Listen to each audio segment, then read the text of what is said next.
Hello everyone. I'm gonna immediately turn on some music. Just a little bit. And I should also check for screencast keys add-on. Ooh, that's big. Hold on. I'm gonna scale everything down a bit. But thanks a lot for joining. This is now the 5th live stream for the shading of snow. Let's see. Okay. I think that's good. Still a bit left to do. So today I really want to get in here and wrap up the shading that I did for the clothing. The shirt is already mostly there. If I look at the diffuse, not the diffuse light, if I go to the diffuse color, we can see there's not a lot of color variation. I want to get a bit more variation in values, but that's about it. Everything else looks pretty good. Here I already started working on the variation in values, but I need to do this a bit better. I think it's a bit harsh, adding a bit too much unnecessary noise. But I still need to paint in the height map. And then I need to do the shading of the shoes. I'm gonna hide the feet. I'm actually gonna add a mask modifier to the entire body, just so anything that is covered by clothes just gets hidden, like the geometry just gets removed through a modifier. And then once that's done, I would love to get back to the body. There's like some like various things I still want to do, and the eyes still need to be shaded, so hopefully I can get to that. I'm also gonna post the comment over here that I'm gonna pin, just in case any one of you has a question. They can tag Blender Studio and then I can see it more easily. But yeah, let's just dive straight in. Although actually I looked at the textures that I was using for the original shoes for rain, and while I think these are okay, like there's some things I really don't like about them. Like I think this texture is fine. It looks exactly how, like, what I need of it, but there's no real texture for the plastic over here, for the rubber, and the laces and the socks actually have terrible textures. I really don't like that. So I would like to get a bit of an overhaul here. So I'm still looking right now online for like some nice textures that I could use. Maybe I should do this another time and just get back to shading. But just in case you're like only joining now, like I generally like to use CC0 textures. There's plenty of websites where you can get basically full materials, a lot of them procedurally generated through Substance and other software, and also just photo scans. Polyhaven is a really good choice for getting textures. Then there's also Ambient CG, which I like to use, which has some really high quality textures, and then various others. I just discovered sharetextures.com. Looks very similar to Polyhaven. Well, but there's so much variation. These don't look that good though. They look very procedural. But yeah, this is kind of the look that I was gonna go for the shoes. So maybe I can find some really good textures for laces. That would be nice. I'm just gonna look for it a little bit. Not for long. Okay, just want to look at some of these a bit more close. Oh, sorry.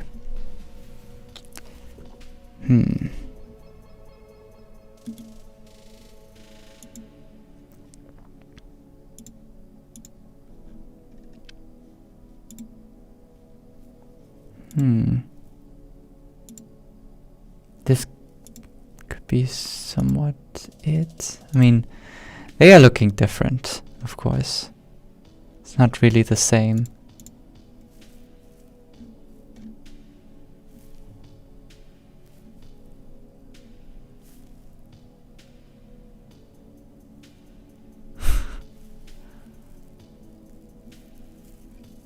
Let's see.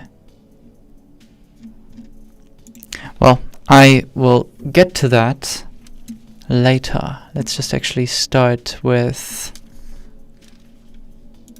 well, continue with the previous materials. So, if I switch out of full screen, this was the texture that I started to paint.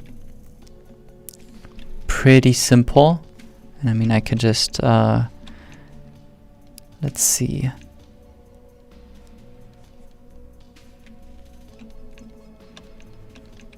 So essentially it's this texture right here, which I was then plugging into color ramps and multiplying with the pattern that I already have for the detail. Just multiplying that with the painted texture so that I can define a bit more, like these are the dark areas, what I want to highlight, these are the light areas, and then piping them through a color ramp and then adding them and multiplying them back onto the pants. So let's just go back into texture paint.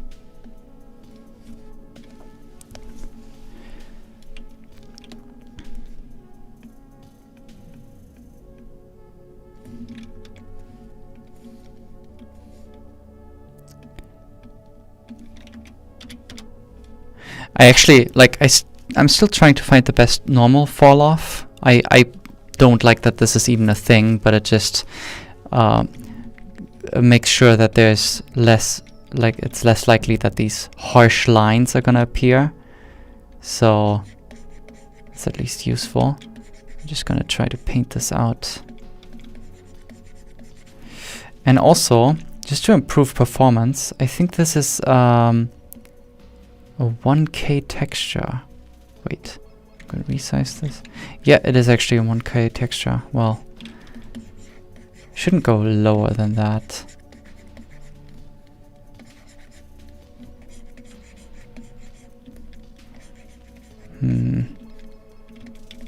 Yeah, I'm wondering, why is it still kind of slow?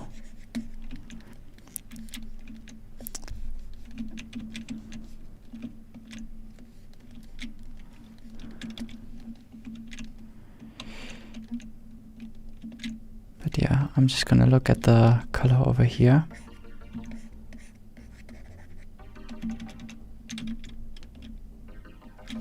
Oh, damn it.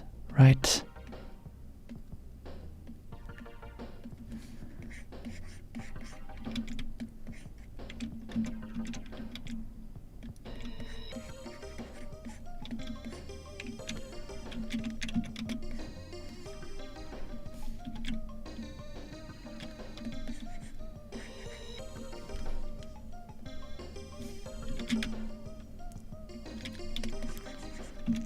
Yeah, I'm kind of using the brushes like almost like an airbrush by having accumulate on.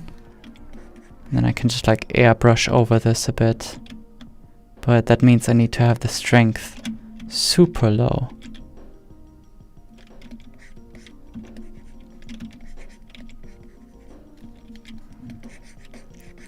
Just want to get a bit of that acid wash feeling.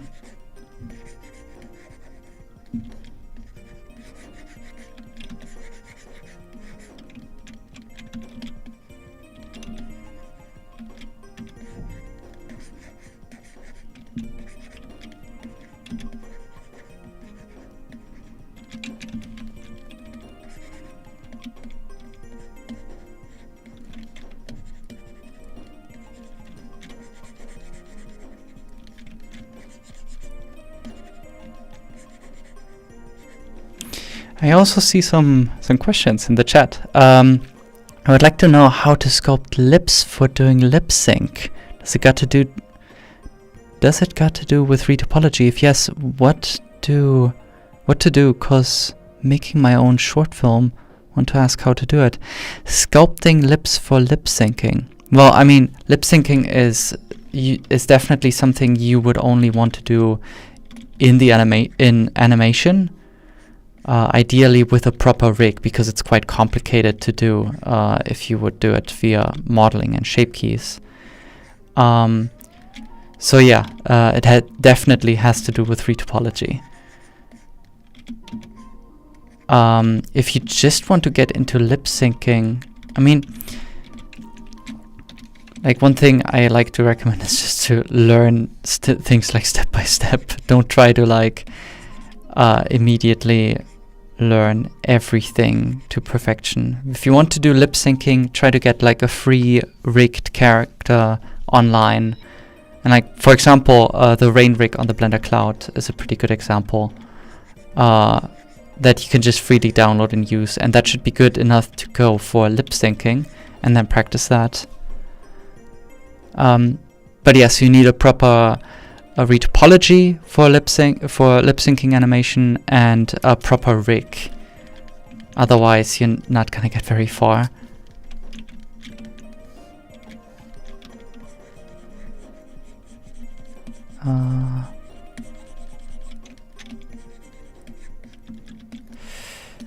There's some more questions. Please tell.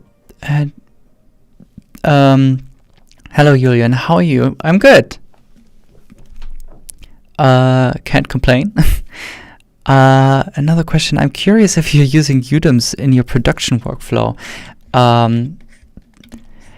Not quite. We're actually relying a lot on not painting a lot of detail via high resolution textures, but adding a lot of detail via procedural texturing. So if we need to paint any masks or any any textures, it's usually masks, and they don't need to be very high res to get the amount of detail that we actually need. So no, I don't think we're using UDIMs at the time currently.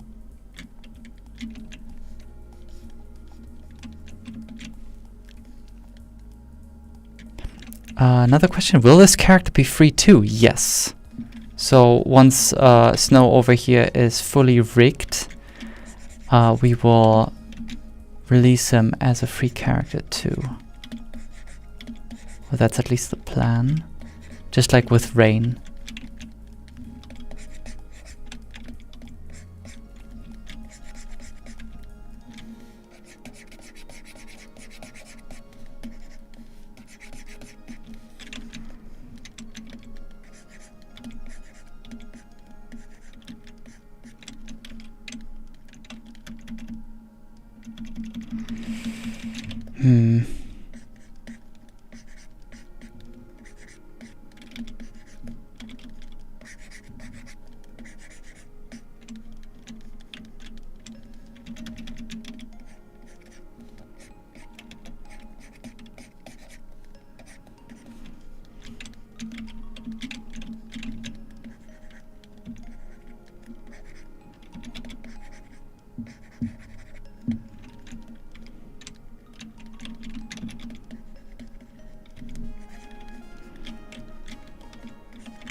Another question. Can I use a graphics tablet without a display for decent looking artwork? Definitely. I mean, at work I am using a display tablet, but I am very much in the minority when it comes to that. I think even like at home and for private projects, I don't like using display tablets. They give you at most a little bit more precision, but you can totally get used to a normal drawing tablet, and even with a small one you can do pretty much anything. I would say that's not really the barrier of entry. You can really do amazing stuff with a regular drawing tablet, so don't worry too much about that.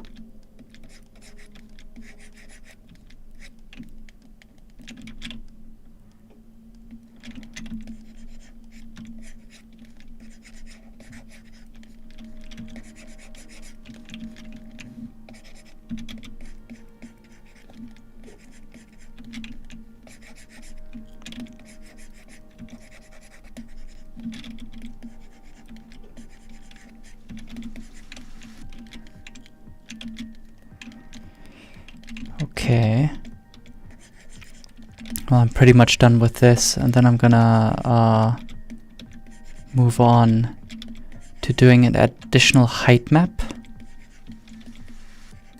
just for smaller wrinkles, and then I might still plug that one into the map over here for the acid wash. Let's bring back the rest of the body just for good comparison. Let's see. I think that's looking kind of good. I will also want to compare it to the original a bit more, and also to Rain. Still think it's a bit too much. Like the acid wash is a bit strong. Look at this. So actually I want to tone it down a bit more. Or at least, let's see.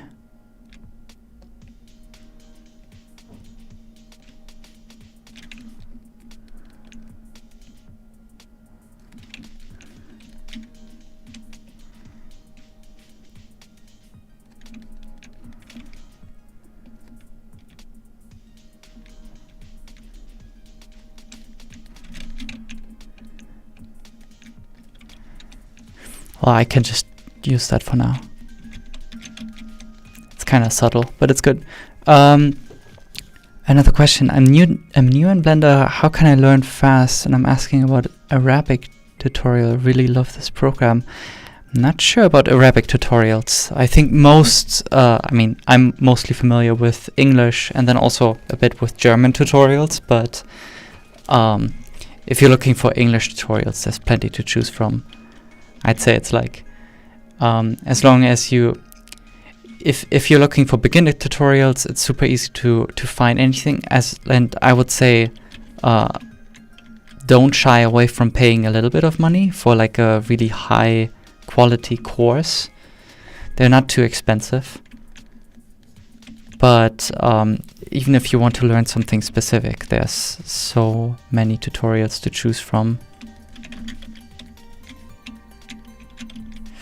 But yeah, let's actually get finally into the height map. So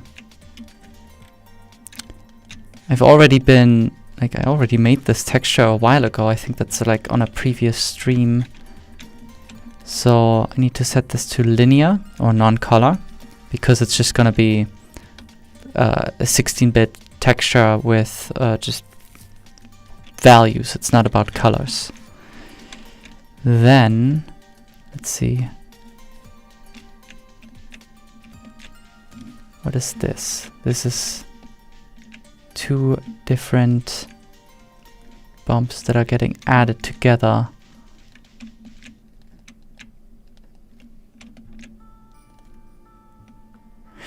Right. I wanted to mix this in here.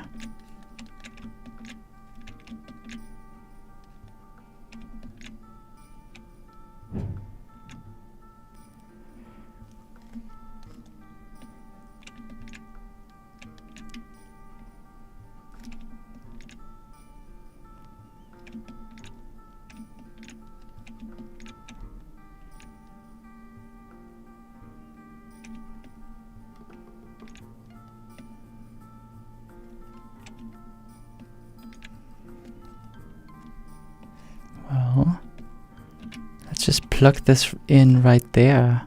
It's basically, sorry if I'm not explaining exactly what this does right here, but it's basically from previous streams where I was, based on UVs that I made, calculating, like placing these exact spots where there's gonna be like creases, multiplying these together, first with just gray, just as a base height, which now is going to be just the texture that we're painting, that I'm painting, and then just multiplying more values on top.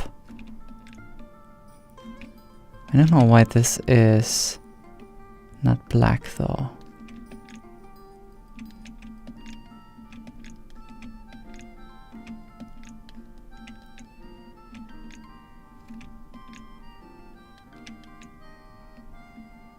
Also, I'm not sure why.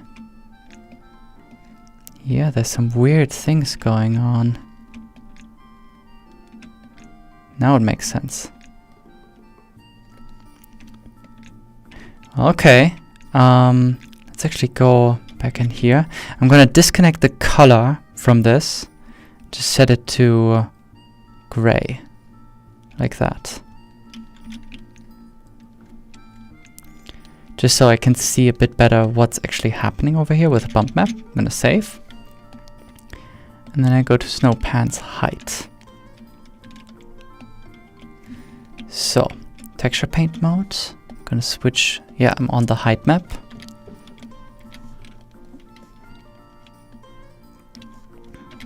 So if I now paint in over here white.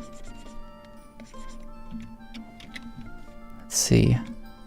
And over here black. It's not actually doing anything.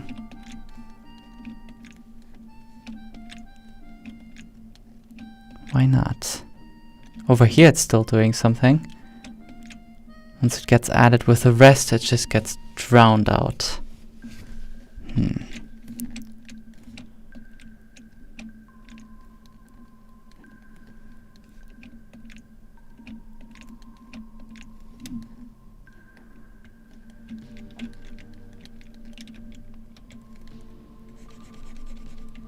Yeah, now I see something.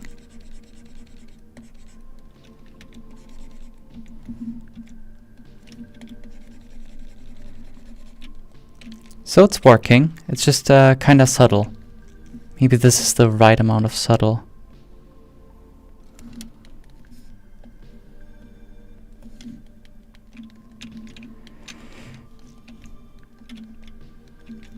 I think I am actually going to increase the... Like if I change the distance over here, I can make these bump maps a bit more strong.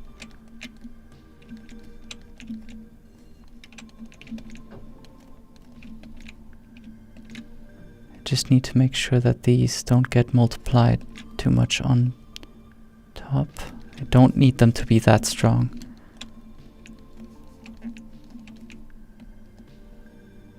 Like that. And these creases over here, they can be just as strong. Okay, and this is, I think, a good amount. So now anything that I paint in here is actually going to be noticeable.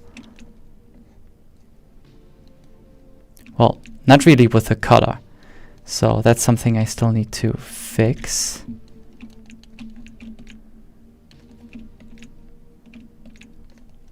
What's this?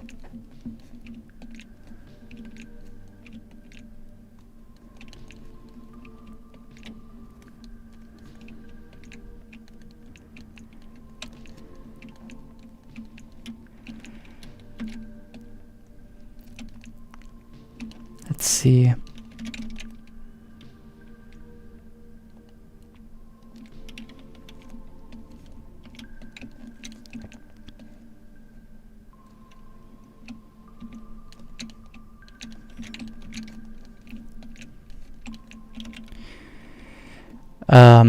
I still need to kind of figure out a good way of keeping the node network a bit cleaner while I'm working on it, to be honest. If I wouldn't work on it relatively regularly, I would get lost.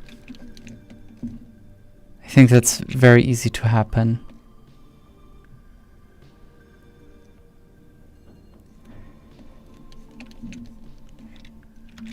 Okay, converter, I'm gonna add a color ramp over here. So I'm multiplying the structure of this detail back onto the height map that I just painted. And then I'm gonna plug it through a color ramp. And now you can see I can use this for the asset wash. So I just need to like really crank up the contrast over here so only the high areas of the height map remain, and of course the structure over here gets multiplied on top, so it should look a bit more like this.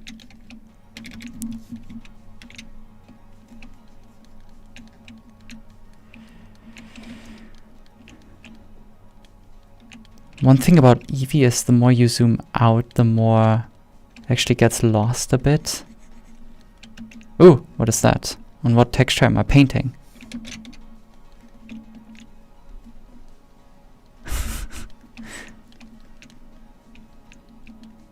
Wait, what?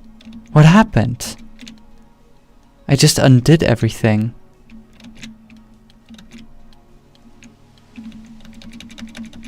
Wow. Okay, let's do that again. That's so weird. Actually, I think I'm gonna do something a bit different. I'm gonna select all of these, move them around over here. To move sockets like around a bit easy. Like I want to connect this texture to something above. Instead of zooming out and trying to drag this socket to whatever is here, like which I could do like that, which is kind of tricky. Like I could do it. What I sometimes like to do is just shift, right click, drag to make one of these extra little connections, and then I can just drag it with me, and I have it right here. I also see some more questions. Do you suggest sculpting or polygon modeling for hard surface modeling like cars and robots? Which one would be efficient? Well, the thing about poly modeling something from the ground up is that you need to think about the design and the topology at the same time. If you sculpt it first, then you only need to think about the design. You need to think about the shape and the proportions and the details. But the topology is basically irrelevant. So that can make things more efficient because you won't have to deal with mistakes in the topology and constantly have to fix everything. But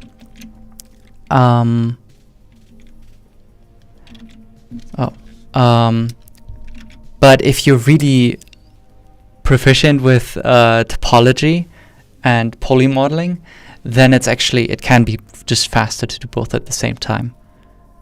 And I think with cars, sometimes the topology is simple enough for at least certain elements that you could poly model it from the start, and it's actually more efficient.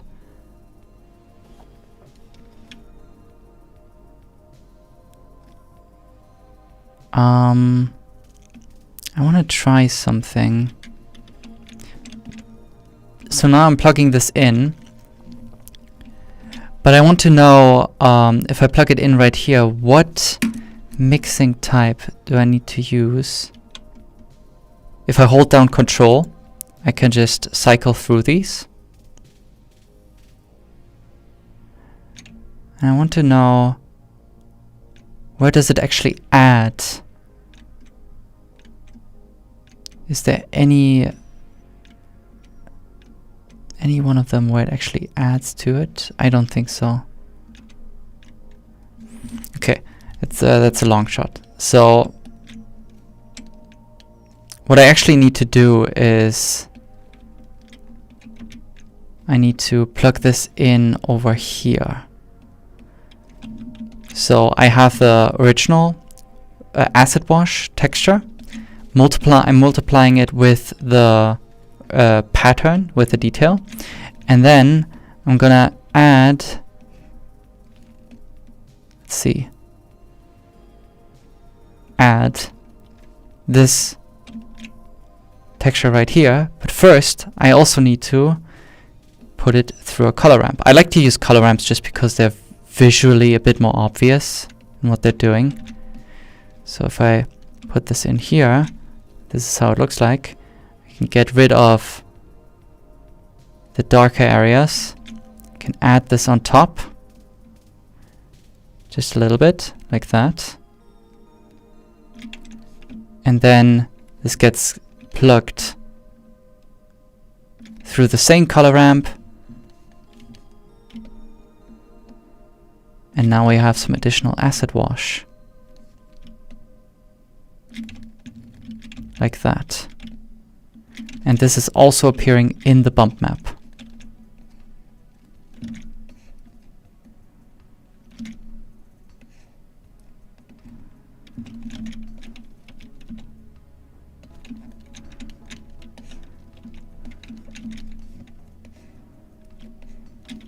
Let's see. It's getting a bit chaotic over here with my node network. It could be worse. I can still make sense of it. But yeah, one thing I would like to do now is just to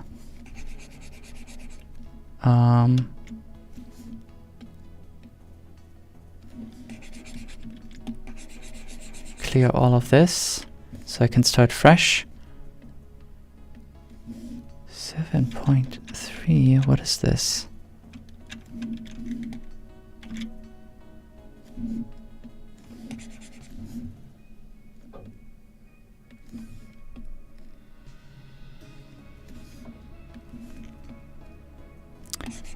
Yeah, color management is still a bit confusing. Another question. I know this is a bit off topic, but do you know if Blender 3.0 will have light linking?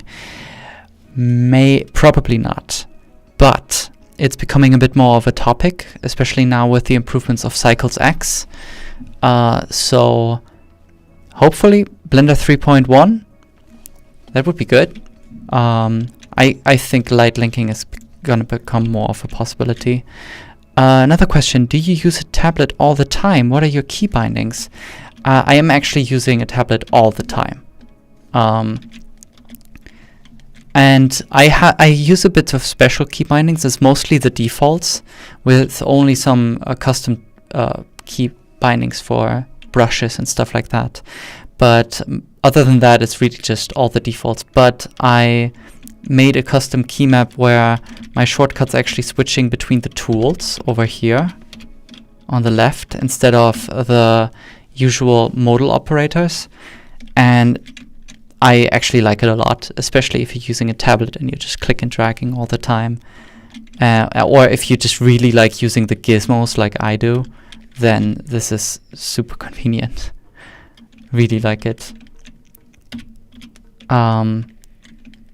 Hopefully I could this is gonna get worked on a bit more.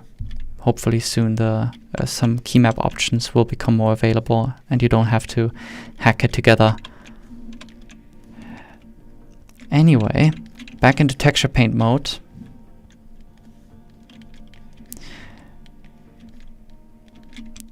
So let's now start to try and paint in a height map. So that works. It's just very strong.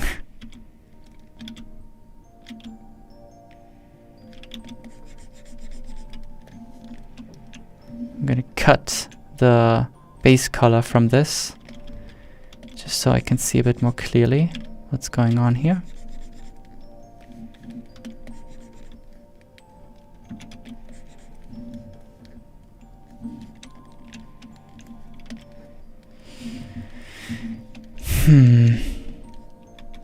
I don't really see what this is doing. I'm gonna make a new bump node over here, plug it in here.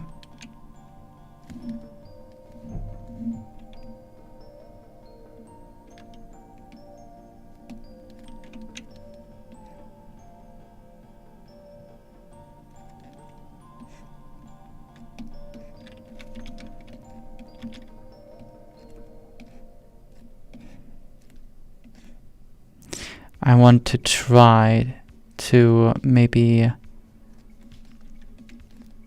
add all of these together instead.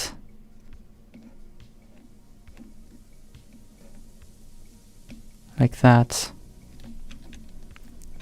Cut this out.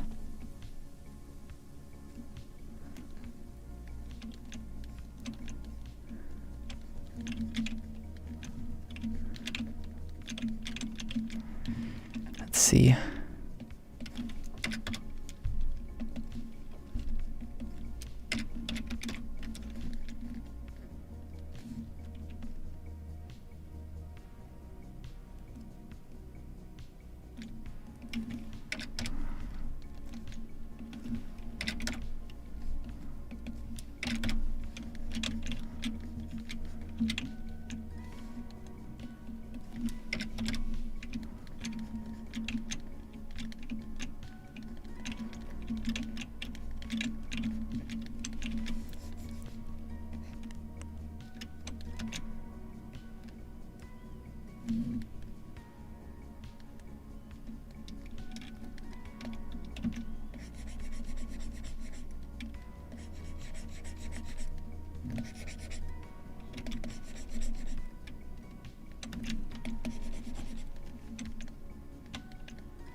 now I see this a bit more clearly.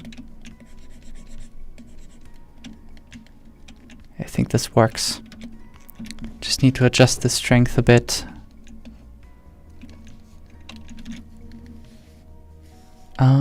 Let's see.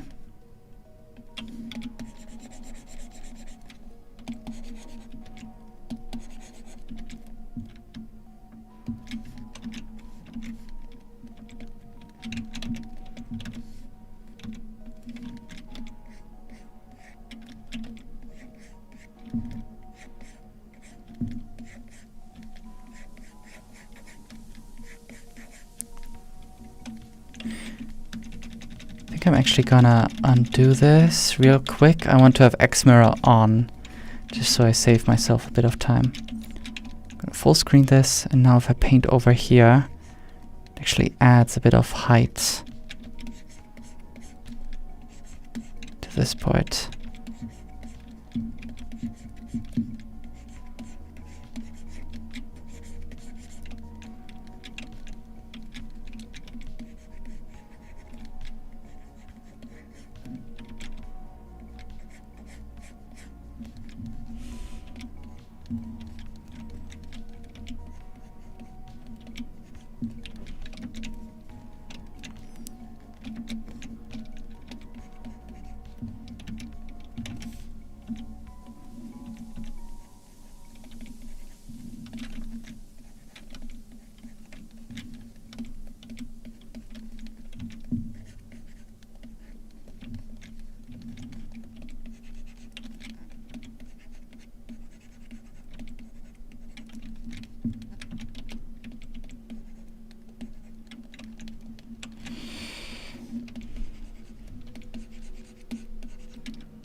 Some more questions? Do you use a tablet? No. Already saw that one.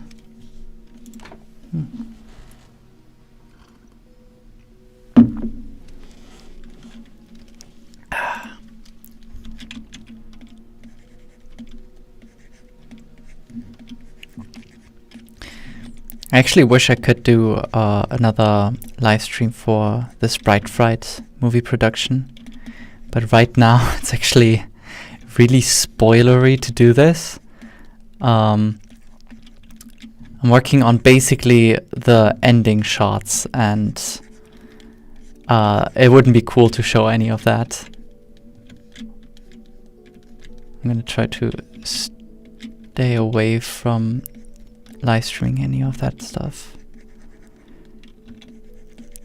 Even just showing it in our blog posts is kind of tricky. We want to show some insights in lighting and our workflow, and right now the most exciting stuff we could show is the stuff that we're working on, the ending.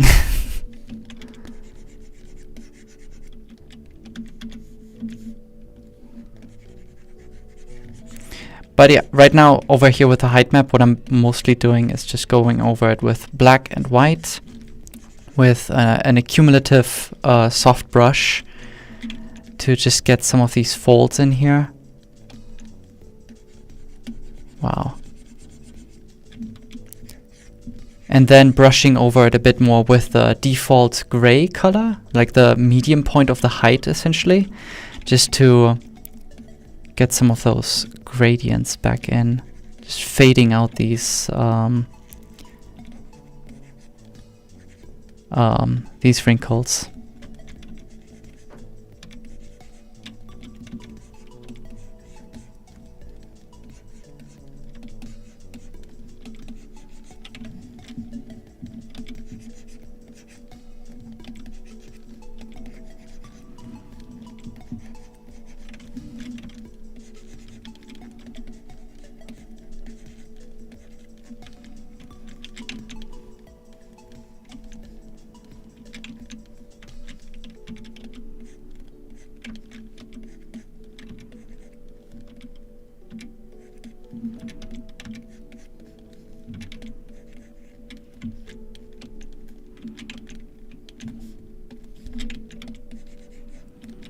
Good thing is I have X mirror on, so everything I'm doing is also going to the other side.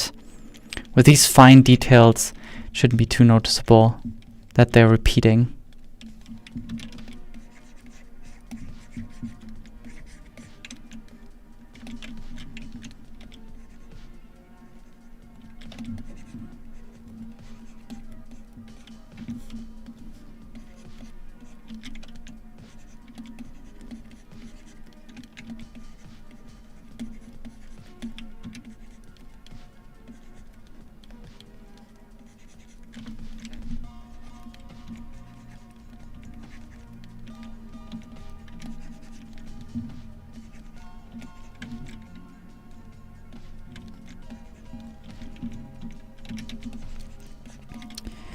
I should at some point find out a way, for example, for these things, a way to do this procedurally.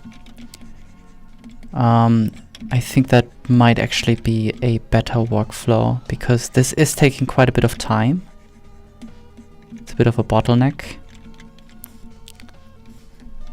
So the more work I could just save, the better.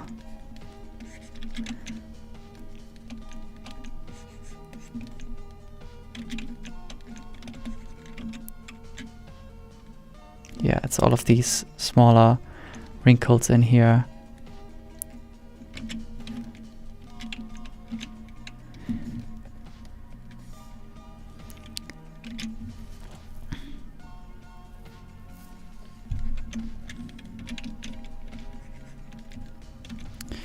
I also see a question, when will Snow be finished? Will it be free to download and use on Blender Cloud like Rain? Yeah, that's the intention. That is another free, fully rigged character. It was always a bit of a plan that if Rain is popular enough, that if people want to have more, that we should add at the very least one more character, because Rain is meant as a character for acting shots and just like experimenting with animation and learning animation. And if you want to do acting shots, like acting animation, then what you need is a second character. It's really essential. So that's what Snow is meant for.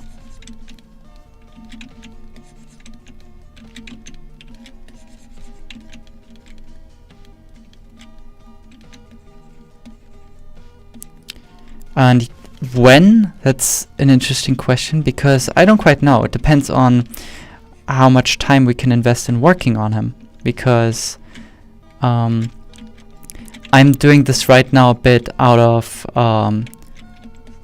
the very little bit of time that I can spare in the production. So the most likely answer is once Sprite Fright is finished, Snow can be wrapped up more fast and easily, and then hopefully like a couple months after Sprite Fright is released, maybe even sooner. Depends on how much time Demeter can spare, our rigger. But it's not like this character rig is demanding anything new. The good thing about Cloud Rig, the rig that we're using for Rain and all of the Sprite Fright characters, is a lot of the setup is already done. So hopefully the rig can basically be copy pasted. Well, that's a bit of an over-exaggeration. It's not quite copy paste, but that's at least my hope. Okay, so this is the height map that I just painted. I'm gonna save that. And it's already being used in the diffuse map. Yes, you can see it right here. Awesome. It's actually not looking too bad.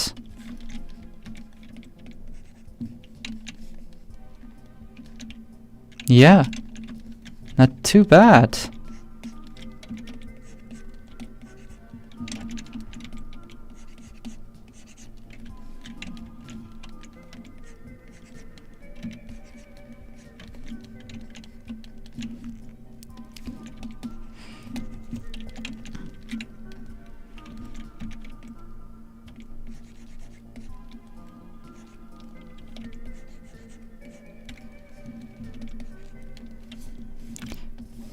Just a little bit of painting after all of this.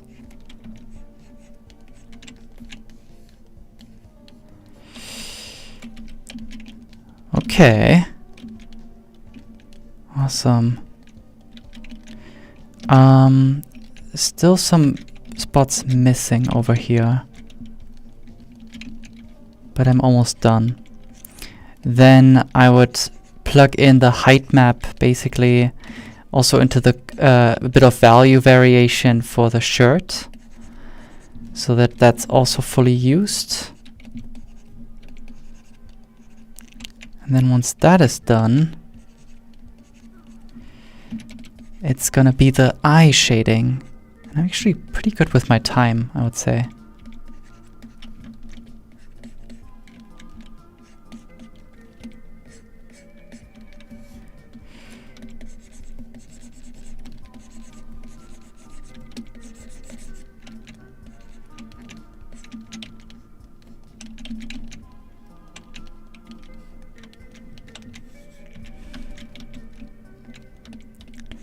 Holy shit.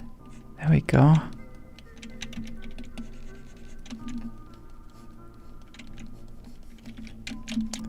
think that's good.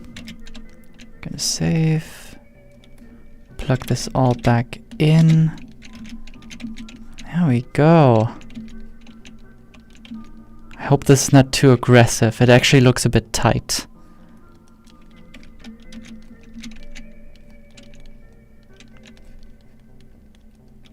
Well, I did actually start adding adjustment shape keys to all of these objects because I kept noticing that I wanted to make adjustments. So from time to time I still find myself going in here and nudging stuff around. This is not, I would say this is something I should normally frown upon, like making modeling adjustments even into the shading. But luckily, this character is fully under my control. I can do whatever I want. And if it's making him look a bit better in the end, then why not?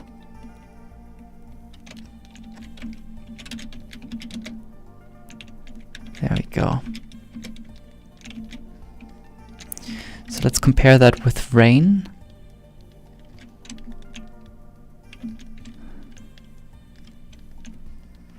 Yeah, it's a bit extreme over here at times. Yeah, this part over there.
Oh well.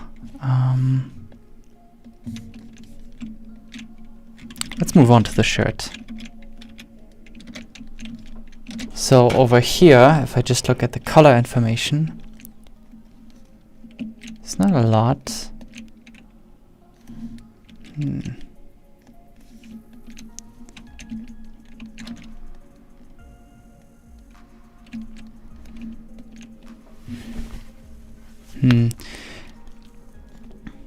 I don't know, maybe it's fine. It's a relatively dark shirt and there's already color information, for color variation in it.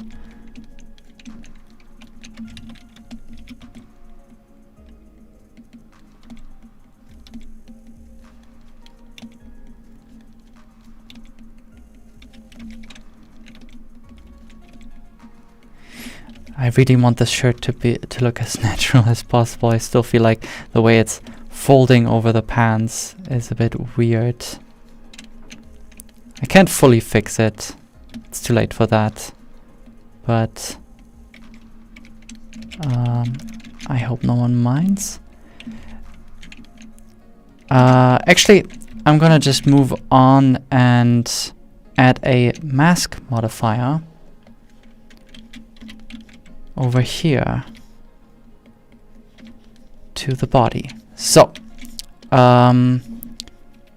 first off, I'm gonna select all of the areas of the body that are covered by the clothes, completely covered.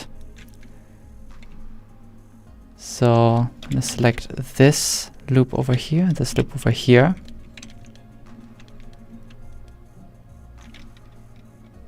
Now it's getting tricky.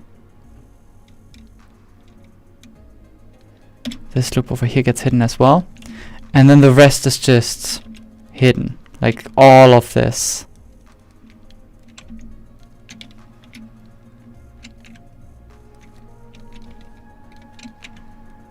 And over here, all of this. All of this should be hidden. Yep. So, in face selection mode, I'm just gonna unhide this. I have everything selected, so I can over here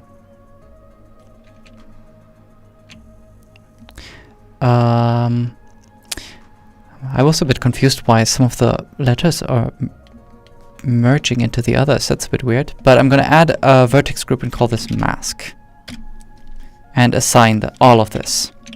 100%. Let's see. Then I'm gonna add a mask modifier over here and select the mask group. But by default, then it's gonna hide everything that is not in the group. So I'm gonna click this button over here to flip that.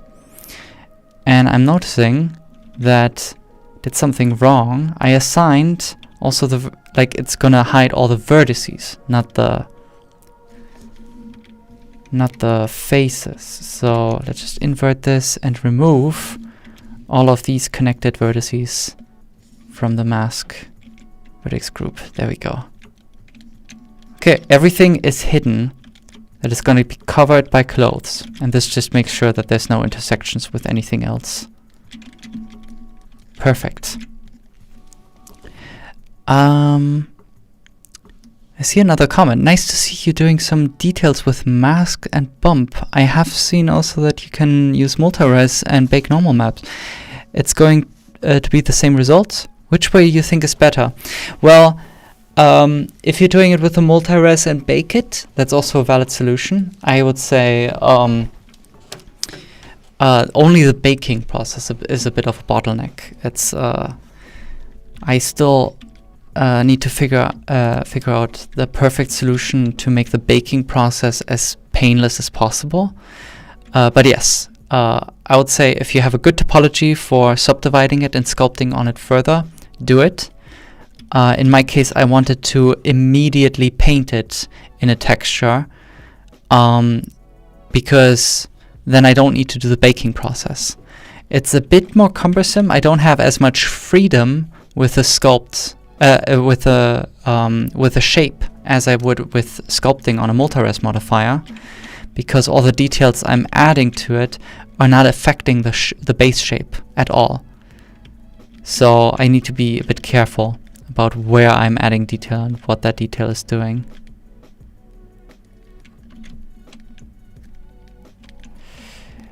I actually think that the detail on the shirt, the bump, is a bit strong. So I'm going to turn that down a bit. I want it to be subtle. Like that.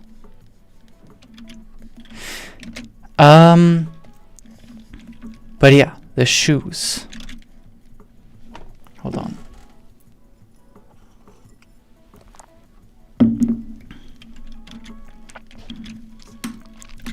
So I'm gonna actually quickly open my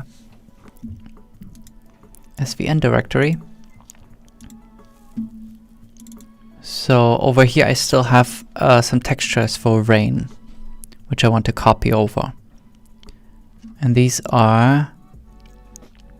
where are they? Some of these textures are not great, to be honest. But a couple of them are still kind of useful. Not this one. This one. This is the one I want. So for snow, maps, I'm gonna paste this one in.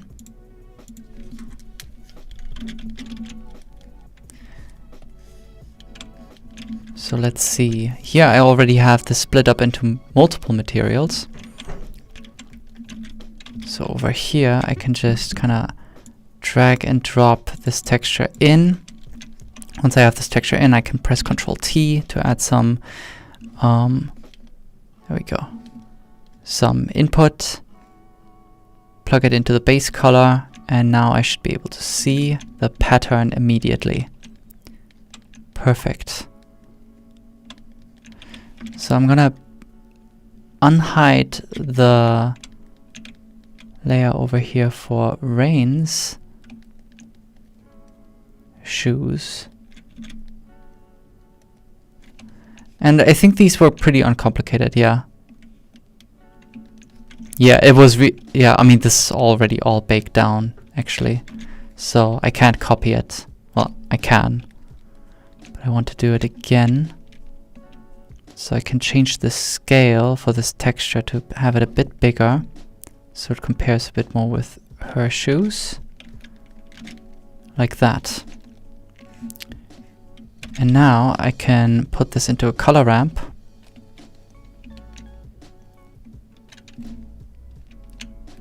Let's see. I could copy this color, paste it in here.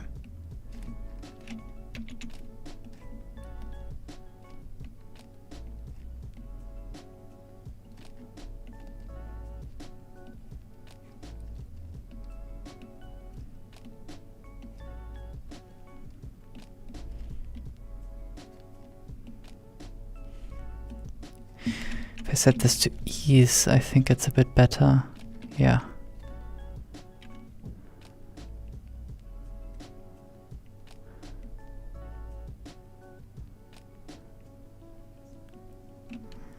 Let's see. I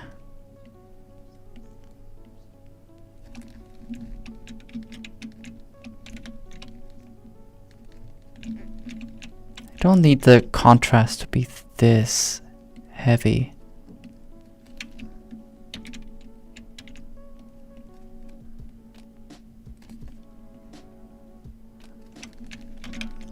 Basically something like this. I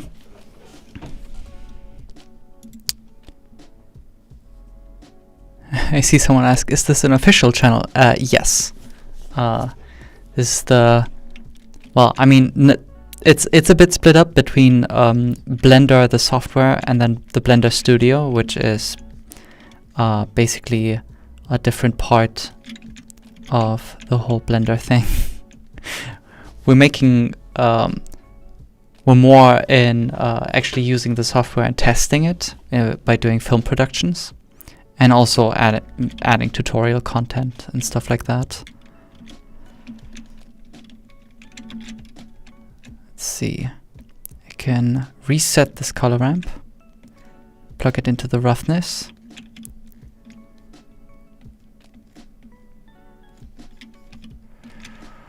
Holy shit. Okay, perfect.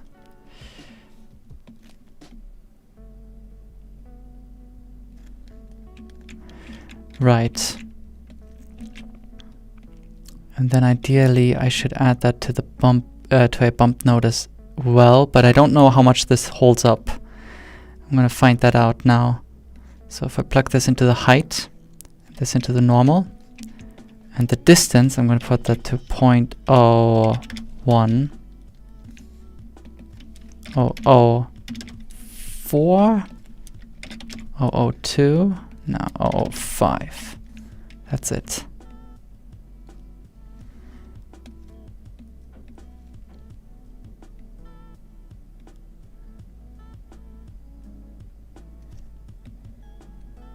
Yeah, not great.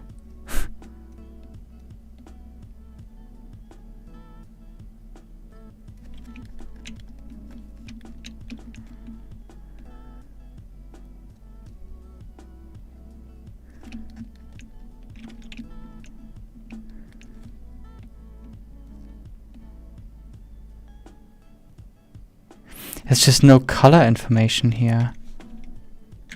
It's not a good texture, to be honest.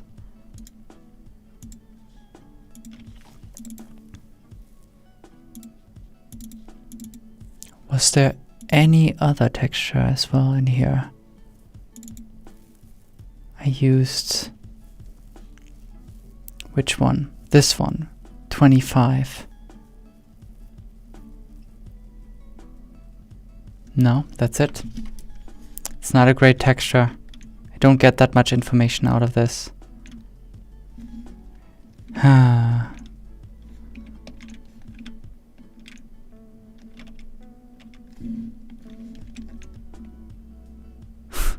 Wow.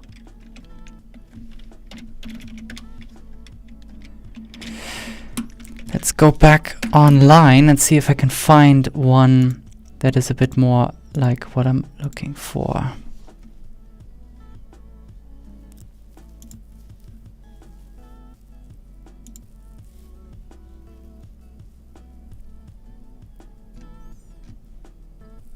Yeah, Polyhaven doesn't have many.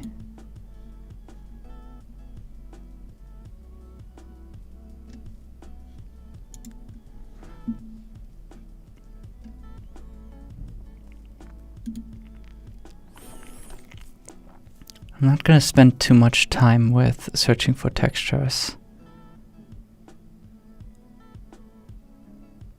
Just want to make sure that I'm not overlooking any obvious, really good solutions.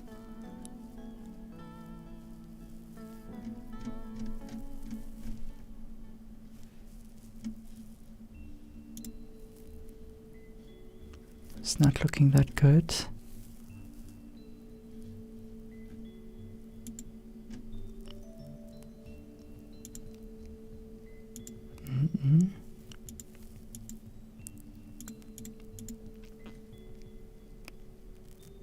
Yeah, this sort of a weave would be perfect. Maybe instead, like, I should reserve this for the next stream then, and instead move forward. Then I'm just gonna instead actually work on the face, the skin overall. Let's see. Why is it using... Huh. Well, doesn't matter. So, one of the things that still needs to be done, definitely, is the eyes. And last time for rain, I actually texture painted this. But in this case, I really want this to be procedural. So one of the things I'm going to do is I like to have like an actual like viewport colors with from the materials, like this. When I go to material colors, hold on, I actually haven't set up any material colors. Is that true? I think that is the case. Wow. Okay. So to illustrate this a bit better, I'm going to actually finally copy over all of the colors. So the same base color that I'm using, I want to have a very similar one in the viewport.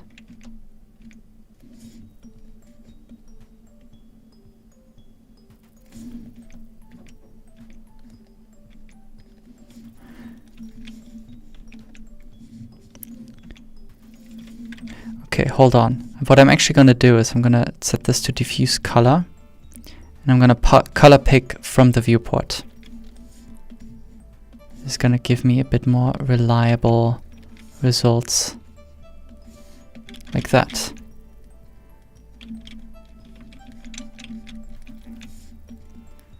although it's going to pick very specific pixels, so it might not be super accurate.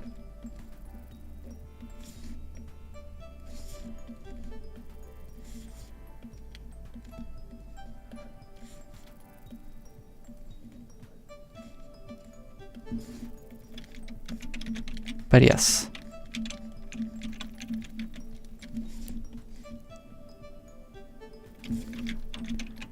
Like that.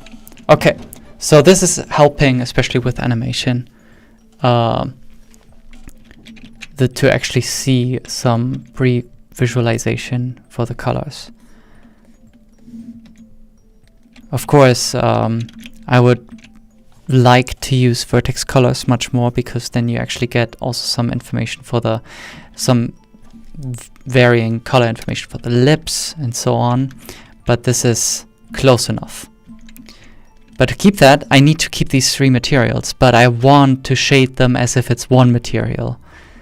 So for that, I'm gonna essentially hit Control G on this. Oh, wait.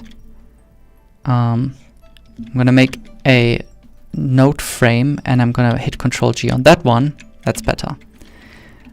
So now I have this node group. I'll call this eye shader. Now this eye shader node group, I'm gonna copy that and just paste it into all three of these materials. Like that. So all three of these materials are just using exactly the same shader network. Now I can just work from in here.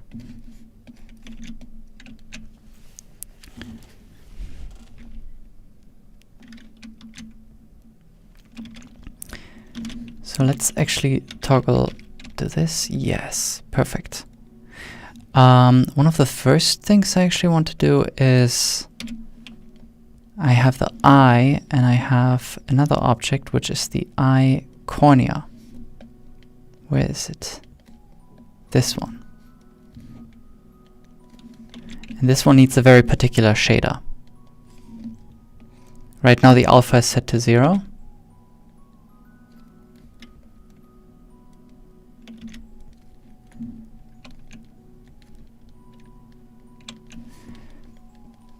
I want this to refract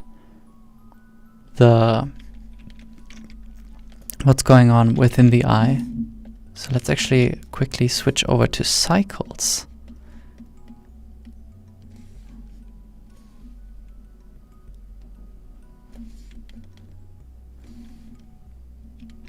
Yeah, I think it's doing exactly what it's supposed to be doing.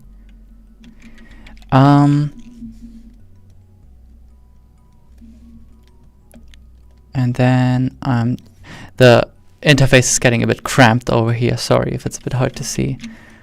But I just set it to be unselectable because I only really want to shade this object instead. So let's get a bit closer, get into the eye shader node group over here. And what I'm going to do is I'm going to do a bit of procedural shading over here. So I'm gonna add a texture, a simple gradient. Hit Control T to get all the inputs. I'm actually going to use the object input. Let's show this.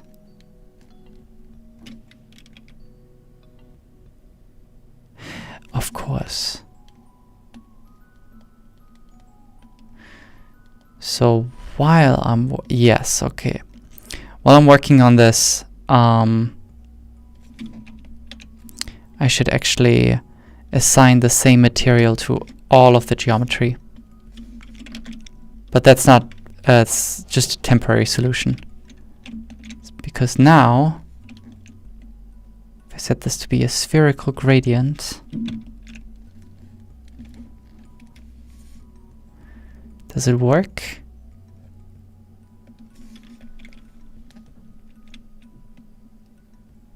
Yes, it does work. Just really not the right size, I think. Let's isolate this.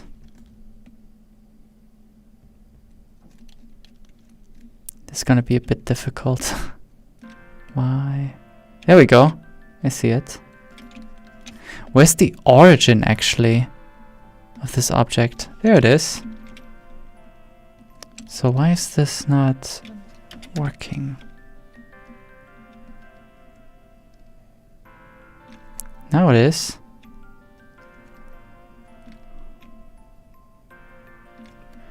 Yes. Perfect. Also, another thing I should do is... Hold on. Right. Right now, the eye is being mirrored over. I don't want that. Instead, I'm going to delete the mirror modifier. Same thing for the cornea. And what I'm instead going to do is I'm going to duplicate these over. So I'm gonna just Alt-D, duplicate them, Control-M-X, oh, hold on, around the 3D cursor, because I have the 3D cursor in the world origin, which is basically the center, and then I can just mirror them over. So this is IR, this is I.L, cornea.R, cornea.L.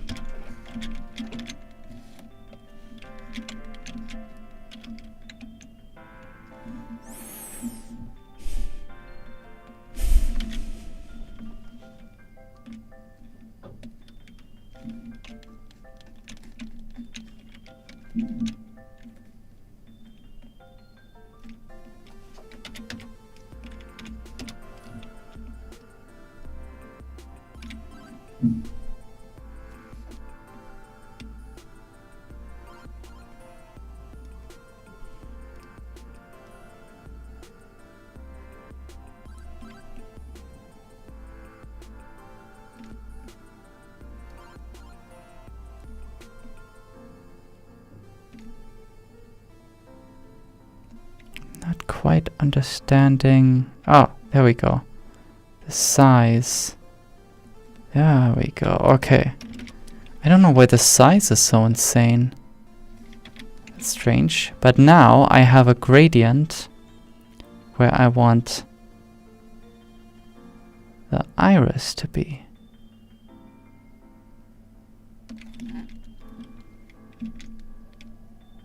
There we go.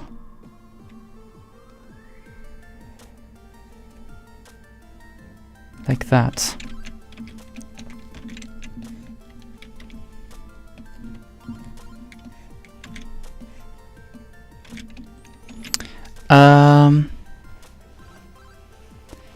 I see a question. Wouldn't you name them left and right from the character's perspective? I think I did. Yep, I did.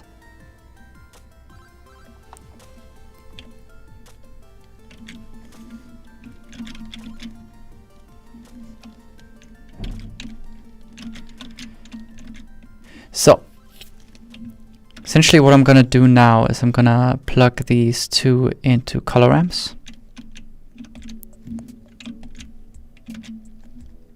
This one, the first one is reached just for the iris, exactly.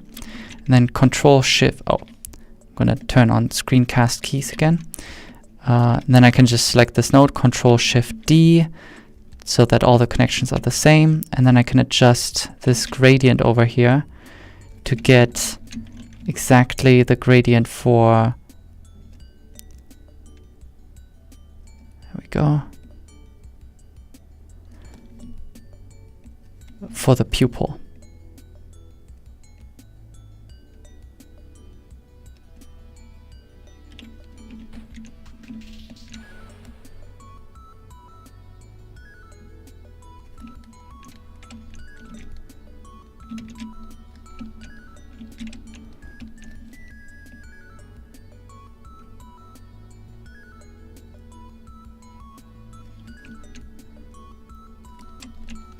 Like that. And what I can now try is, I'll just push this a bit more back. There we go. I can try a color mix. Where is it? Color mix RGB. So based on this, I'm gonna mix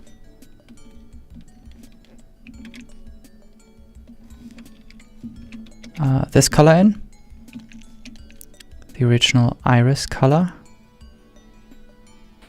like that, and then duplicate this, and now I'm gonna mix in the pupil color, which is just black, and now I made this essentially without any texture painting or anything, just with the position on the eyeball. So if I would rotate this, this would all still work. But I would have to bake it down eventually because it's object based, so it's based on the origin point. So if the pupil gets stretched, in edit mode, I mean, it actually doesn't adjust.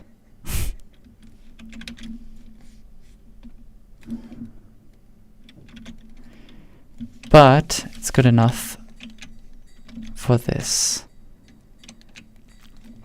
Now, more steps.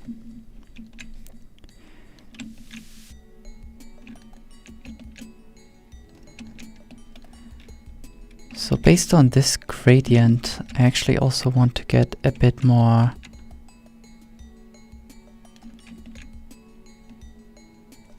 color information. Actually, let's duplicate this like this.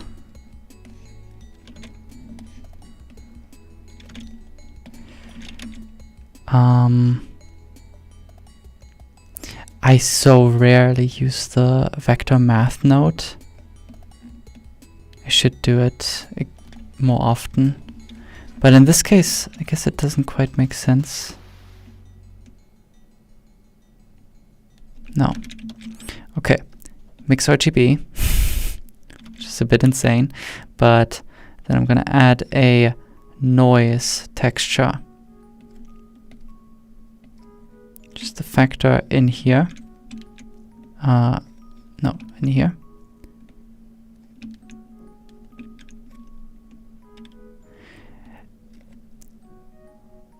I think one of the great ways of doing it is with linear light, but I might just make a little bit of a mix. Okay, so let's see. So I have the gradient texture over here. If I set it to linear light, it's not going to change the position, but really just adding a bit of noise to it, like that. Perfect. You can change the scale, the amount of detail. Just a little bit of detail, a little bit of scale. There we go. Can set this to ease, just to make this a bit more blurry. And what I want to do is I'm going to add another mix over here. Plug this into the factor. And now you can see it's adding a bit of a color over here. Of course, I'm going to change that color in a moment.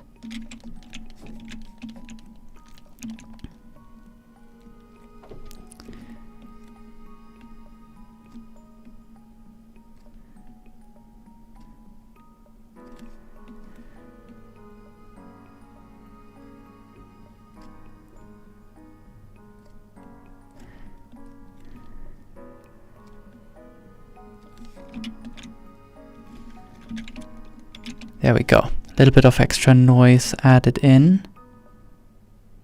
And it's a bit irregular, so that's kind of good.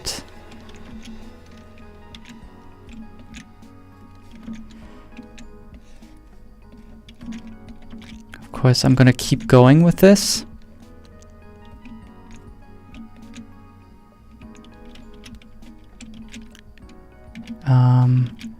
Another one I want to add is a bit of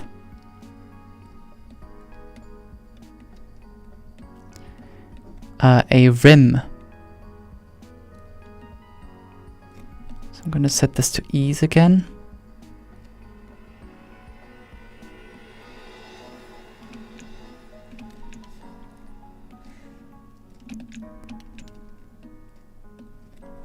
This I'm going to set to multiply.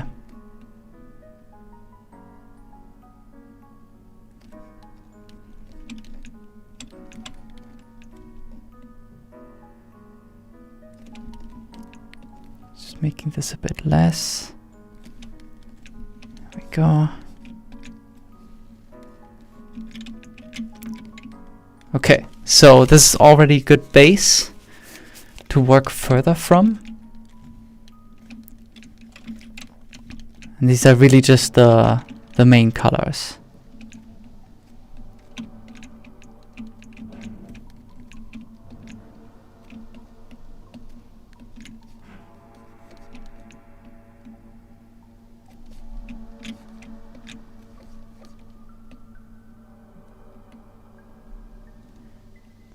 Okay, of course there needs to be a bit more detail. But another thing I also still want to add is so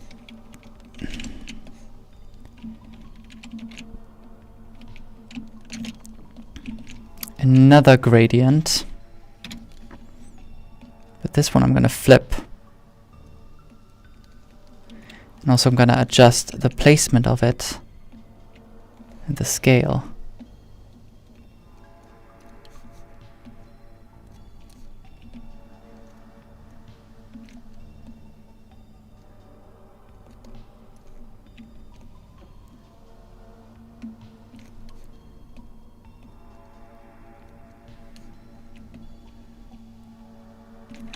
Like that.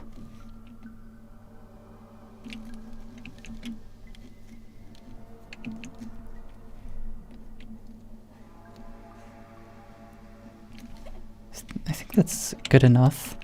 And I can just change the gradient a bit.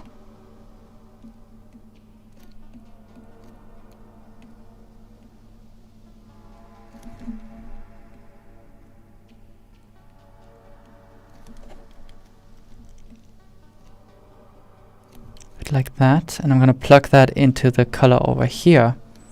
But I don't want it to go from white to black. I want it to go from a bit of this, hold on,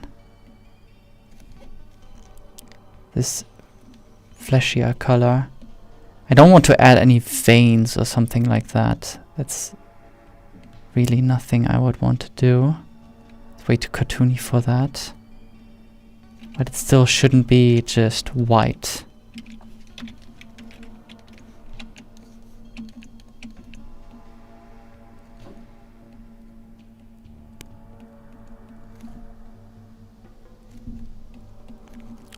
And also, I think it makes sense to not make the eye 100% white. I think that's a bit of a mistake I made for the shading with rain. Okay. Hold on.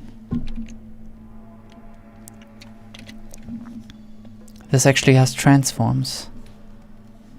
And it's animated. Okay, I'm gonna clear keyframes.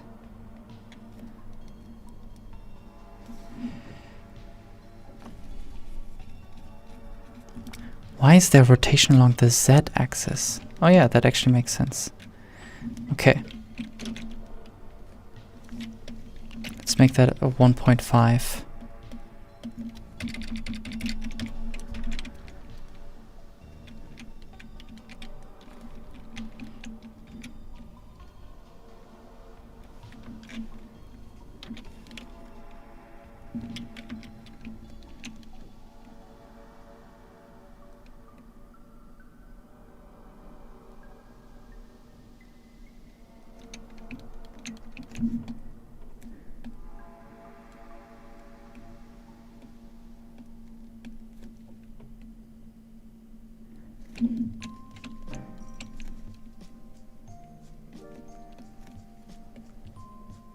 That's big.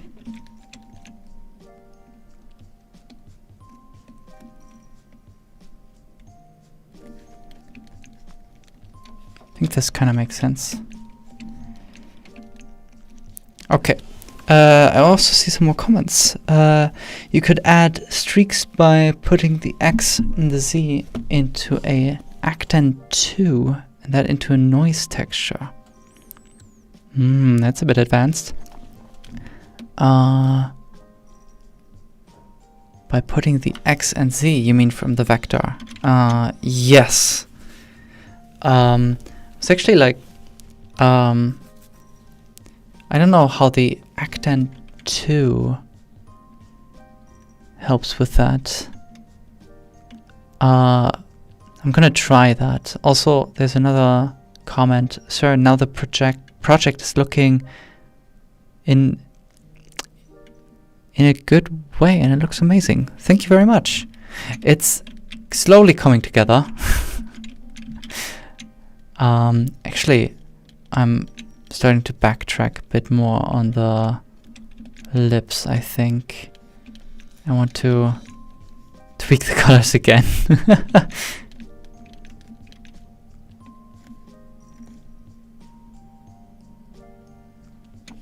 Hold on. No, not this one. This one.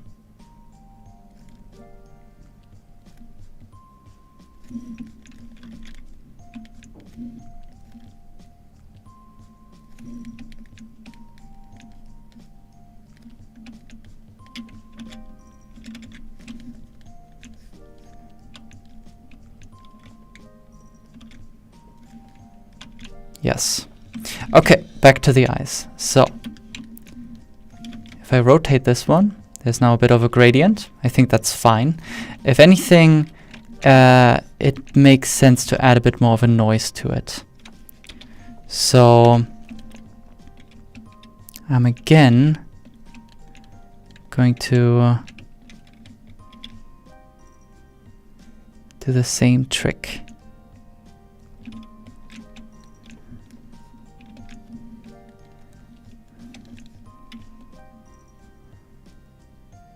But this time, less detail, less of a scale.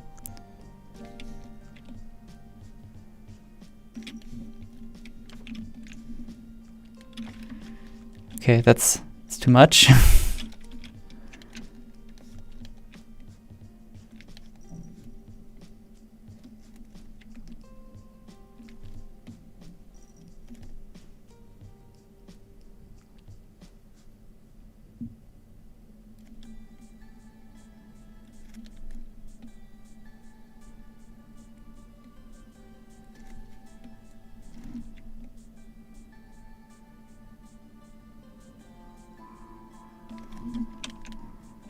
This makes sense. I don't think the way I'm doing it makes a lot of sense. It's just gonna add like this weird noise.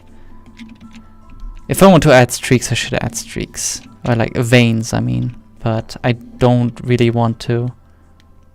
I think this is fine. I do want to add veins or like streaks to the iris though.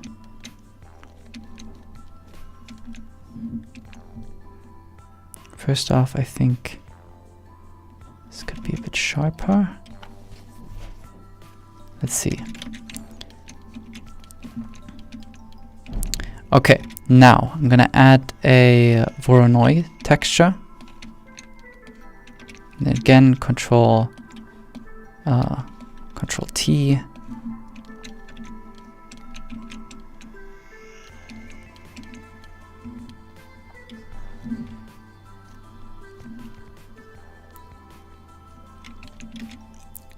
I can plug this into a color ramp.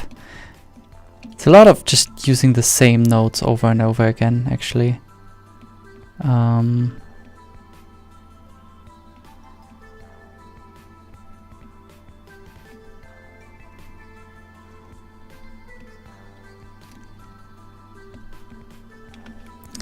Now, one trick that I saw is if you use normal and you actually scale it along one of the axes, it actually gets stretched. Like that. Oh, also I should turn off sampling in Eevee. I think that actually doesn't help in this case.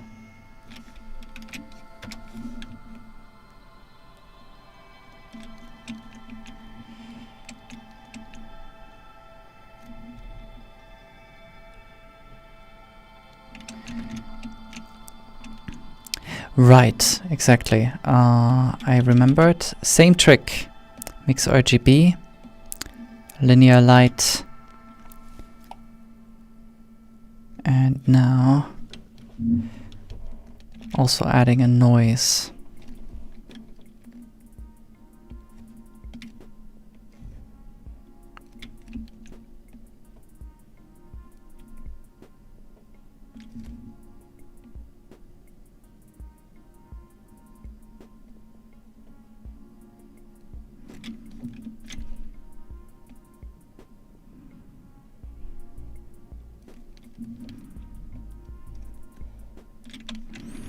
I want to already start to try to add this.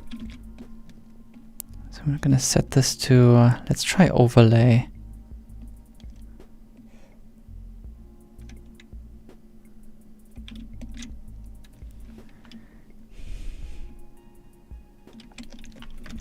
Right. Again, mix RGB. Wherever the iris is, that's where I want this to be.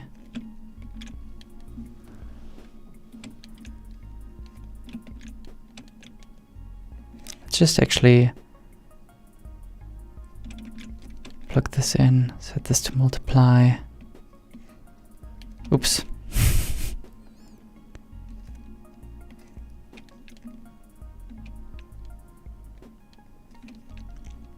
I think actually I need another color ramp for this.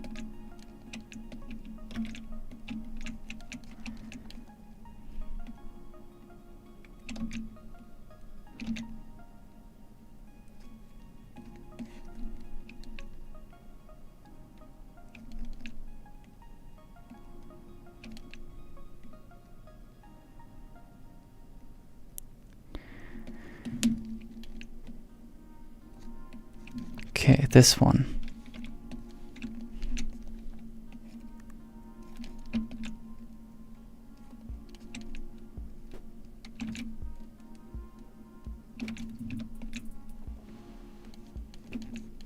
Because now I can really define where this gets multiplied.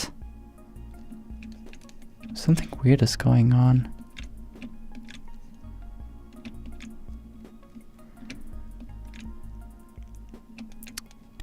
Ah, of course.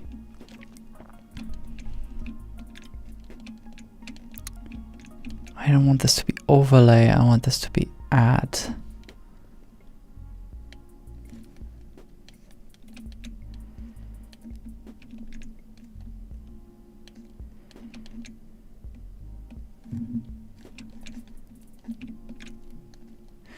Now, where does this get added?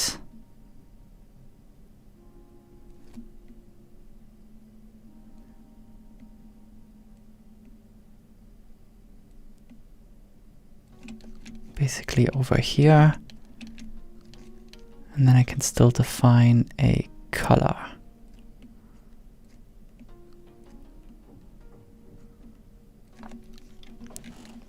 Okay, so with this I'm getting these extra streaks in here.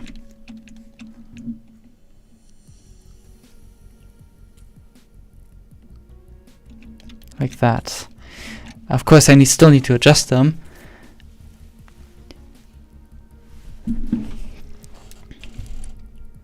I also see some more comments. When is the film going to be coming? I know that awesome thing take, but only to fulfill the curiosity. What? Sorry. If you mean with a film Sprite Fright, it's gonna be in October. That's when it will be released in October. Another question, why don't you use 100% white color on the eye? I noticed when I was rendering rain, when the character was basically done, that the eyes were really overblown white. And I think it's actually a good idea to not go for 100% white. Just like there is no 100% black anywhere on any surface, there's no 100% white. That's at least my working theory. I should fact check that also with some more sources. But I don't think even like realistic eyes are not 100% white. They go a bit more, like they have a bit of color in them. And I think in value they also don't go that high.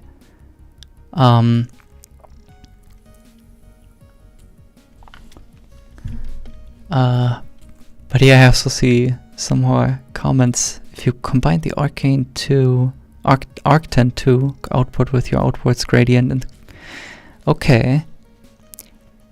But yeah, the thing that I'm using is a bit more straightforward. But ideally, I would say I hope that math nodes are not going to be even that essential to get anything done in Blender.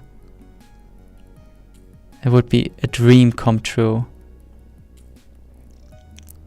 But yeah, if I change the scale over here along the z-axis, I can stretch the texture and I get these streaks, which shouldn't look too bad. It's pretty simple. Right now his iris is pretty bright. But yeah, if I compare this to how it looks on Rain, let's go orthographic. Still a bit more color information in there, but this is something I painted by hand and it doesn't look that great. Also, there's some weird refraction going on over here. It's splitting the shapes. But yeah, I want to go for something a bit more procedural. Then I have more control over changing things and adjusting the style.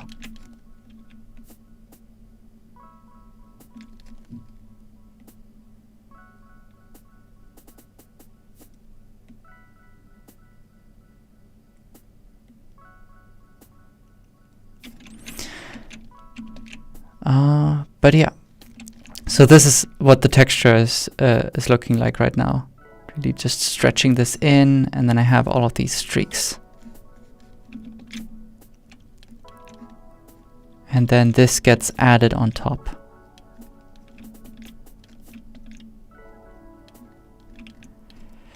Now I can put in a bit more color variation if I wanted to.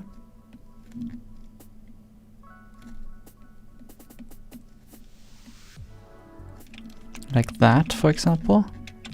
So now it looks more like this.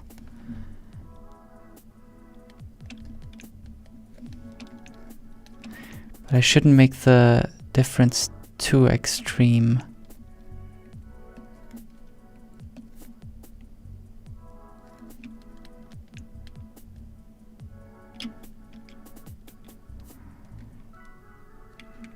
Also, I should get the corneas back.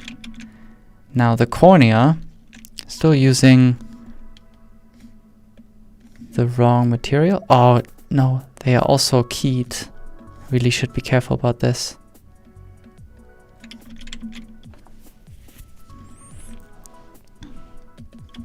And they also don't have the right rotation yet.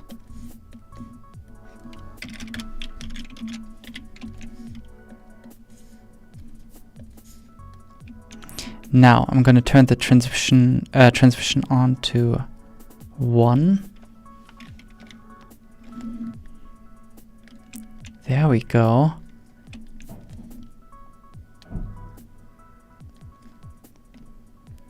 Roughness is also defining how blurry this will become. I'm going to set this pretty low. There we go. And the specularity I'm gonna I can't turn that down.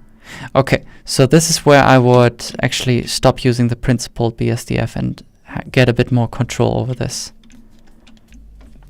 Over here it's really just a glossy and a refraction shader, oh my god. Okay, I can go for something similar. Okay, so glossy shader and a refraction BSDF. Let's try this one. There's something strange going on with the refraction in Eevee right now. Let's switch to cycles for a moment.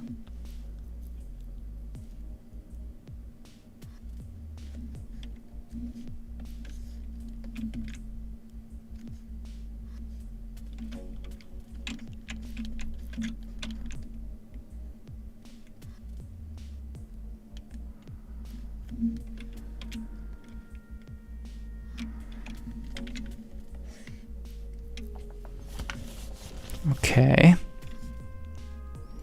The cornea objects should not cast any shadows. So in visibility, I'm going to toggle off shadow. Yeah, it's going to make the eye overall brighter.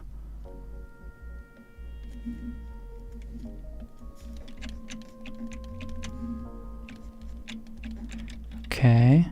Now, if I look at it from the side, you can see the effect of the refraction. It's actually making the eye spherical again. It's the main reason why it exists. And it should also make sure that the eye is always in the, well, in the center. I think the value of the refraction, I tested it and it doesn't actually matter. I was kind of surprised by that. It doesn't matter too much. So if I change this,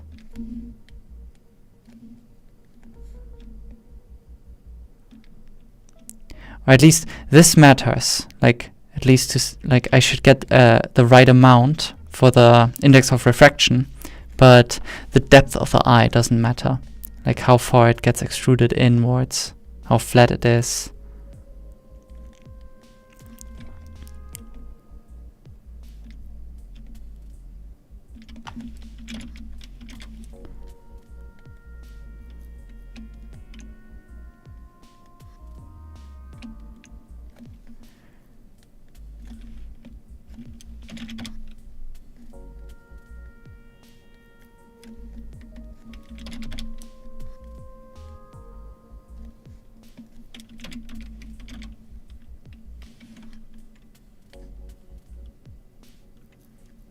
Okay, I think that works.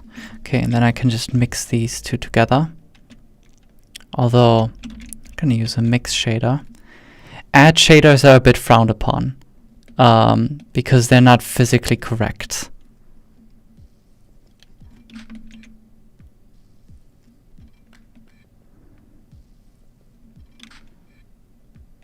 I'm actually kind of surprised that I used them for rain over here. Hold on. Yeah, I used them.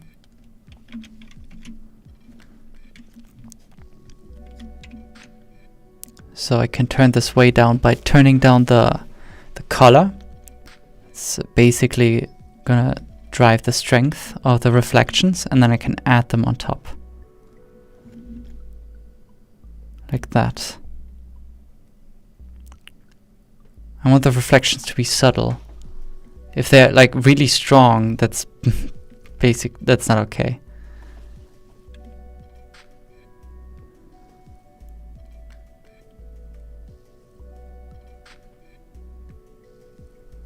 But yeah, something like this.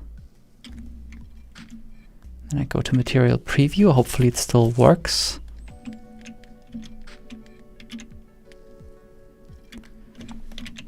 Yes. But I'm still gonna turn off the corneas for the viewport because they are messing with the viewport rendering right now. It's kind of annoying. This seems to be a bit bugged.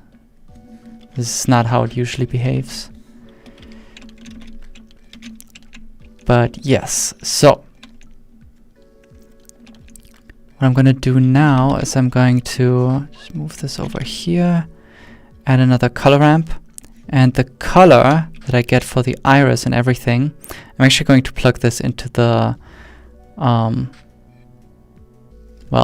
the specularity, because, let's see.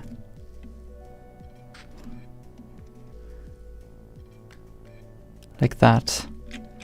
Because then the pupil is going to be completely black, which is exactly what I want.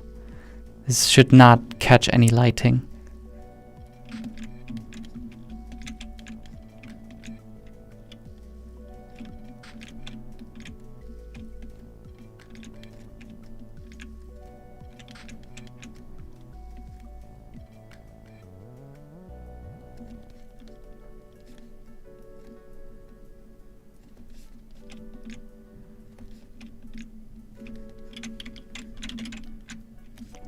There we go. It's getting closer. Still have like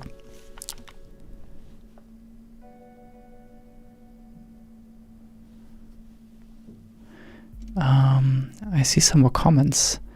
Except Vanta Black does not even have a specular reflection. Yeah, it's a like, really freaky material to look at. Did you bulge out the cornea? Yeah, a little bit. Although not as much as on a realistic eye.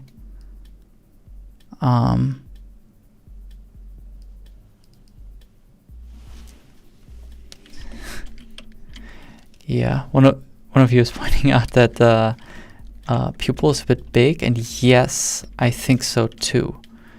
I think that later on in the rig that would be able, like it would be up to the animators to control the dilation of the pupils.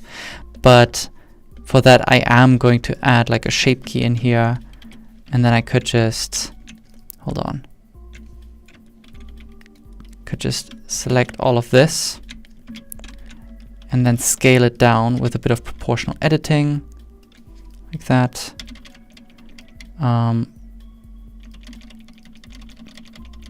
What's going on? There we go.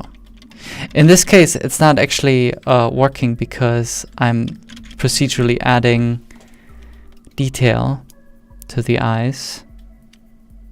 It's actually something I should consider right now.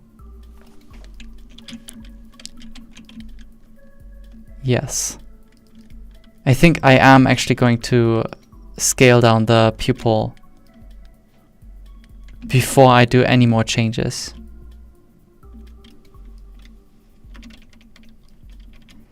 Hold on. I'm going to set the fall off to linear. And the reason why I should do that is because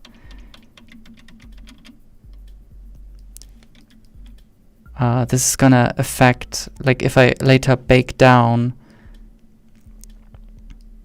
hold on, like that.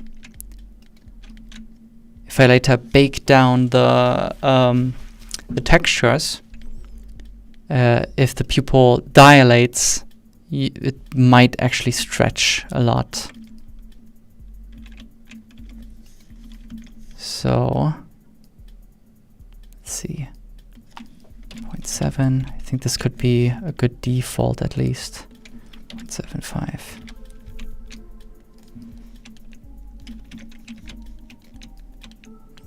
But that means I need to adjust some of these gradients again. Most importantly, this one.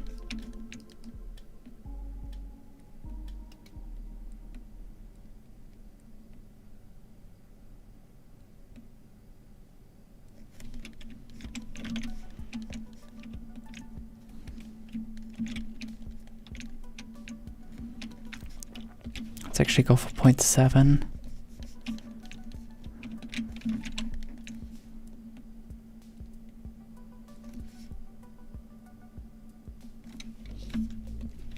.6.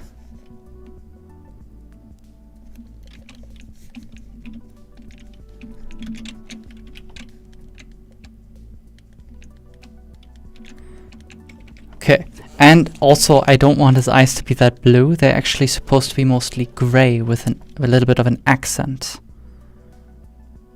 So I'm gonna make them overall a bit more darker.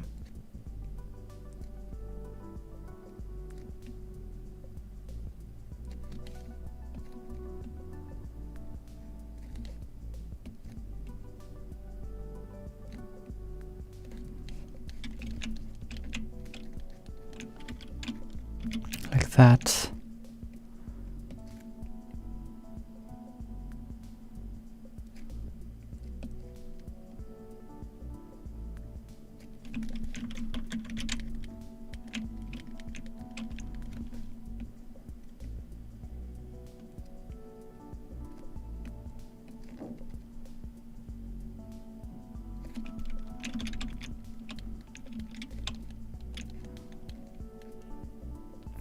Okay.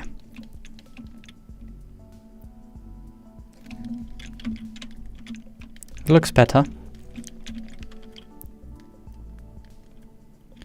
Okay. Then let's just add a bit more shading to this. I already added the specularity.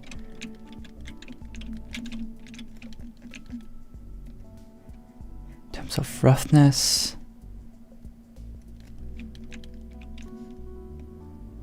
Pretty rough. I heard a recommendation that metallic is maybe a good choice, but I'm not sure about that. If anything, it adds a bit of a shimmering effect to it, but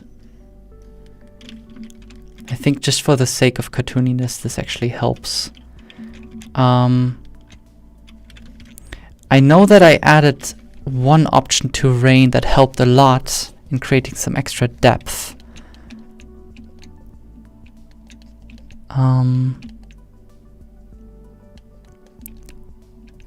Hold on. I need to actually check with that again.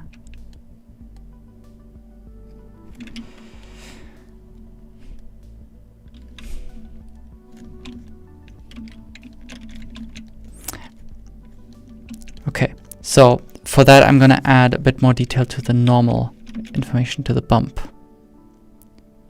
So let's actually add a vector bump, plug that in. I don't know, 0.1. For that I'm actually going to use this map over here. This is the main one. This one.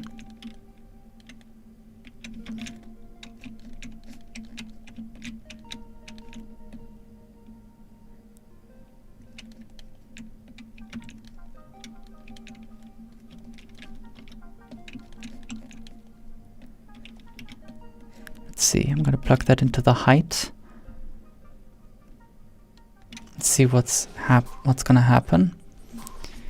Maybe it's too strong. Yeah, it's definitely too strong.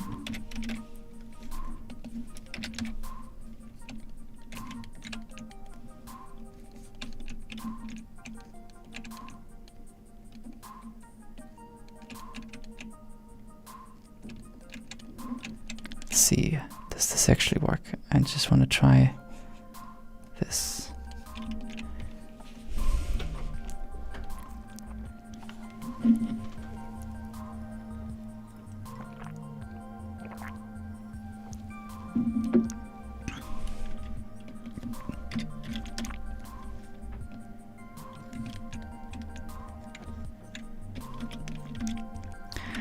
That kind of works. Just gonna try color ramp, but I might need to use a map range node. Yes, because this is just clipping off the values. So that's not a good idea. So instead, I'm gonna try map range. What? That's not the one I picked. Hold on. Vector, no, converter, map range, that's the one.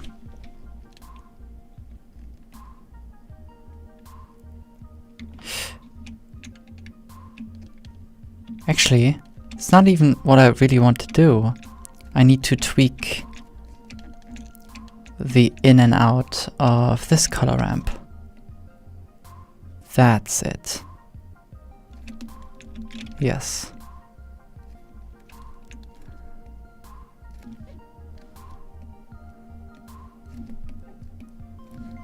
Yep, this is looking much better.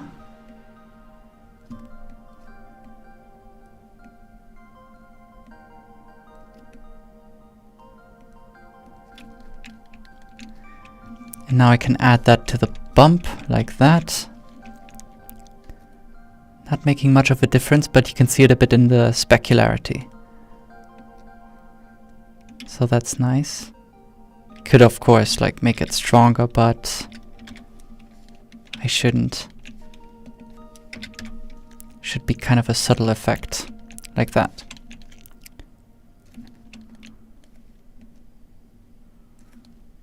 Perfect. Should I do a bit of a tint? Yeah, maybe. Like that. Okay.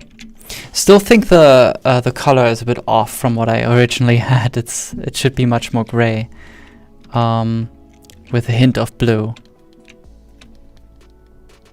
This is just a bit creepy. It looks kind of off. So this is the gray. This is too colorful. This is pretty saturated, but that's good.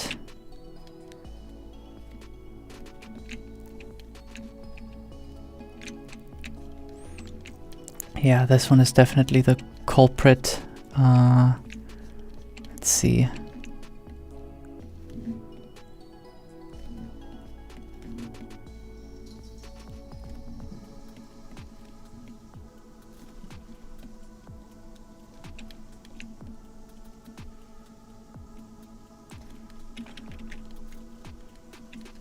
Yeah, this is way different, but this is actually getting too much into green. I don't want that. So I'm gonna actually change it. There's another comment. I'm making a character using your rain workflow. Very helpful. Thank you. Well, thank you for watching. I'm glad that it's useful. There's a couple of updates I want to do to the course, but mostly it's still very up to date, I would say. If anything, there's more tutorials I could do, like more videos on how some workflows could be easier now. Doesn't mean that what I'm showing is not valid. It's just ever since like some of the inclusions like face sets, for example, and more masking tools, some workflows have become a bit easier in Blender with sculpting.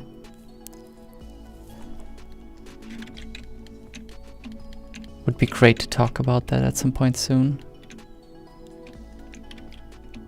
Okay, I would say this is kind of looking good.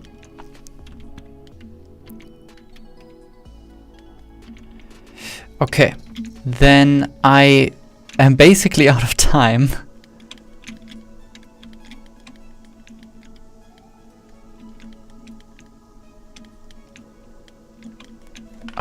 I would have loved to get a bit more into the shading of the skin. That would have been nice. Well, one of the things I can still do now is to assign these back to the materials that they belong to. So this definitely needs to be the pupil.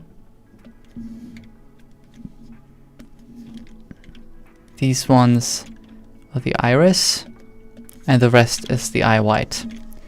And because all three materials use the same node network, the same node group over here, it's actually all working fine. There we go.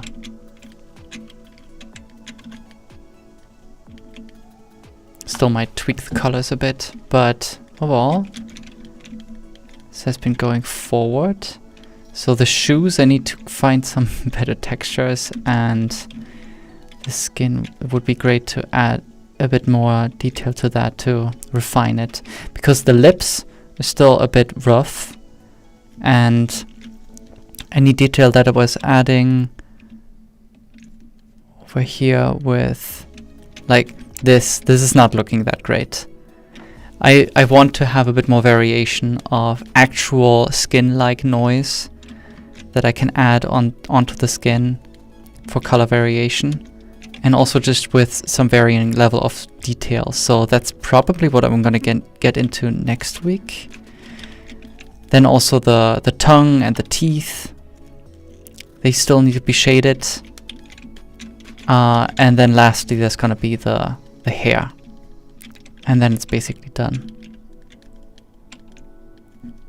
But this has been productive. Oh god, I'm zooming too far in.